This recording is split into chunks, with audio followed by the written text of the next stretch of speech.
السلام علیکم. وعلیکم. ٹھوکر میں کھا رہے ہو؟ ہاں بتاؤ کیا حال ہے تمہارا؟ میرا نام ہے شفیق احمد اور مجلس وٹسبرگ. اور میں یہ سوال پوچھنا چاہتا ہوں کہ ہم دایاں ہاتھ کے ساتھ کیوں نہیں کام کرتے ہیں؟ بایاں ہاتھ کے ساتھ. بائیں ہاتھ کے ساتھ اچھی چیزیں کیوں نہیں کھاتے؟ یہ کہنا چاہتے ہو نا؟ جی. ہیں؟ جی ٹھیک ہے. کوئی کموڈ میں صفائی کر کے اچھی طرح کھانا کھا سکتے ہو؟ نہیں. کیوں؟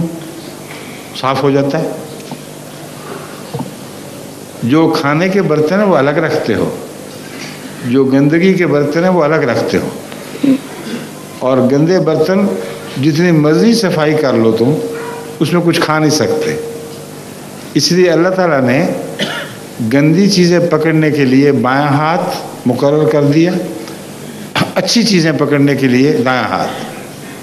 قرآن پکڑو تو دائیں ہاتھ سے پکڑو، کھانا کھاؤ دائیں ہاتھ سے کھاؤ، اور ناک پونچھو تو بائیں ہاتھ سے پونچھو. اول تو رومال ہاتھ میں رکھ لینا چاہیے، لیکن بعض بچے یوں ہی انگلیاں ڈالتے پھرتے ہیں، تو وہ دائیں ہاتھ کی بالکل انگلی نہ ڈالیں، تاکہ ایک ہاتھ تو ایسا ہو جس کو پتہ ہو لوگوں کو کہ یہ صاف ستھرا. تو اللہ تعالیٰ کی بہت سی حکمتیں ہیں دائیں اور بائیں کے الگ الگ کام مقرر کرنے میں. سمجھ گئے ہو؟ جی. السلام علیکم حضور.